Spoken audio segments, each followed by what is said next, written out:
I'd like to say, all of you, please try to use us as a resource. Some of the issues and stories we spoke about, if you can push it into your local media, at least have the editors and reporters look into it. I think something was distributed with our contacts. I'm very happy to exchange information with anybody. And then it's part of the problem in some African countries that the myth of invincibility, that is sometimes why people seem to be passive and tolerating a tyranny. It's not so much the tolerance, but it's the myth of invincibility and then the supreme control that a lot of the leaders have over the media, they control the media, and the security forces. That's why at some point, South African apartheid seemed to be invincible. But in reality, it really was not. And then also us, as activists and people in media, we need to find creative ways sometimes to fight some of these issues. I'll give you one quick example.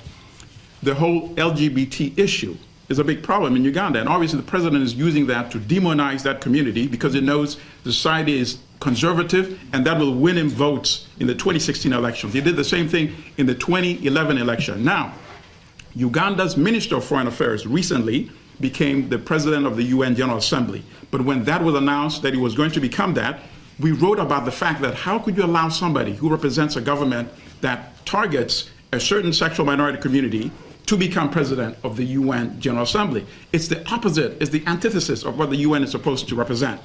And we knew that would generate a lot of media interest. We had been trying to get media to be interested in the fact that the president of Uganda is involved in the genocide in Congo. Nobody really wanted to write that much about it. But when we put it in the context of the whole LGBT issue as one other example of the human rights violation, that got coverage in more than 50 media outlets. But we also did something unique.